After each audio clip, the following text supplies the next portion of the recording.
Hello, English Journal readers, and welcome to our February 2015 edition of Ask Kimberly. We have a great question today. I'm very interested in getting involved in SNS marketing, one reader says. You know, like Facebook, Twitter, Google+, and LinkedIn. We'd like to promote our business using these tools, but our company doesn't allow us to use these tools. Are there any other ways that we can promote our business online? Any advice? Oh, I love this topic because so many businesses are behind in implementing social networking solutions for marketing their business, especially in Japan. With the vast majority of global businesses routinely using these tools, you cannot afford to be left behind. Frankly, I'm shocked that some businesses aren't using these tools. One thing you could do is find the person responsible for this ridiculous policy and demand to know why they're doing 21st century business with 20th century marketing. Just kidding, don't do that. You might get yourself fired. Alright, naturally there are valid concerns about the potential negative impacts of a company's brand image from using these tools improperly. But don't give up hope. Your company may just be a little bit behind in the industry-wide movement. Here are some stages that I've observed companies move through on the way from 20th century marketing to 21st century SNS marketing. Stage 1, ignore it. Pretend it doesn't exist. Typically, the executives at this stage say things like, SNS? That's just for personal use and mostly used by teenagers. Stage 2, forbid it. No, no, no. Don't allow employees to use SNS tools for business purposes or to mention your company for personal use. This is really not a very pleasant stage because you've got to police them. Stage 3, control it tightly. Create a social media policy that regulates employees' use of these forums for business purposes. Now this is an important and positive step. Having a policy and a guideline is very helpful for employees to know what they can and can't do, mentioning the business in their social networks. You can download a copy of a very good example of one of these social media policy guidelines from the Society for Human Resource Management website.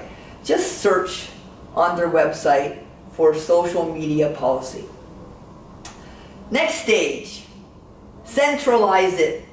Hire a person who's responsible for controlling and publishing all of your SNS, Facebook, Google+, Twitter, LinkedIn, YouTube, blogs, you name it. That one person is usually young and grew up using these tools. Next stage is to share it. Realize that employees could behave responsibly, and if you teach them how to follow the guidelines, they can represent your company in these forums very well. Trust your employees to do the right thing. Of course, monitoring the activity and intervening when necessary. And the last stage, embrace it. This is unavoidable. The use of SNS tools in marketing is going to come to your company eventually. And oh, by the way, even if you can control your employees' use of these tools, you cannot control what your customers say about you, what your competitors say about you, and what the general public says about you. So you really do need to embrace these tools and enlist large segments of your employees to be company ambassadors. They can help you spread your brand image in a positive way through these channels. Now, in the past couple of years, most serious businesses have realized that SNS is an essential element of their marketing plans. But if you can't convince your company to adopt these tools, here are some ways you can market online without violating the policy about SNS. First, look at your website. Is it up to date? Is it modern? Attractive? You know, some Japanese companies I've worked with didn't even own the .com website for their brand name. So you really have to own the proper website name and update your website to be attractive and look good on mobile. Most people access website using mobile now. SEO, search engine optimization. Optimize your company's website so that people can find it using search engines. Most of the time people are using search engines to get to your site. And search engine ranking, when you have 1 million hits from your search, you want to be on the top page, the first page. And the ranking criteria has changed over the years. So make sure that your website is updated to keep up with these changes in how sites rank. Pay. Google AdWords, for example. You can fund online advertising programs that will drive traffic to your website from those little ads that most of us ignore in the right-hand side of some of those website pages. Blog. You know, starting a blog where you write a weekly article about something relevant to your industry can be very helpful, and then spread that blog through email newsletters, for example. Or if you can't write your own blog, you can go to other famous relevant blogs in your industry and make thoughtful comments. If you participate in the comments on famous blogs, you can raise the visibility of your business. One thing I found works really well: put valuable things on your website that people can download. White papers, tools, templates. I get a lot of traffic to my website, and I am just a one-person business. People come there to download these tools and templates and to watch some videos that I put on there as well. Contests are another way that you can drive interest online for your website. One company, Intuit, created a contest that drove 100,000 people to their website.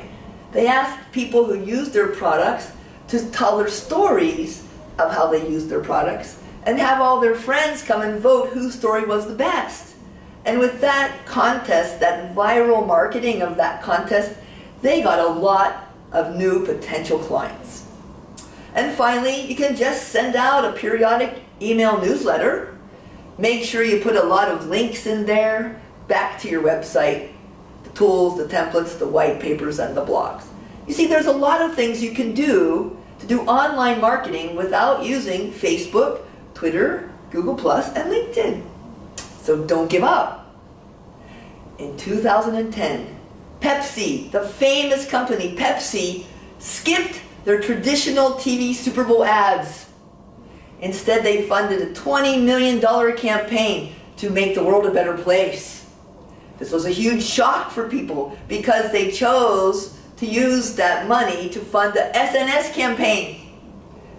So you can see change is coming to our world when a company like Pepsi skips their Super Bowl ads to spend money on SNS marketing. The slow pace of change and accepting new ways of marketing can be frustrating. But Pepsi's bold experiment is just one sign of the inevitable changes coming to your company.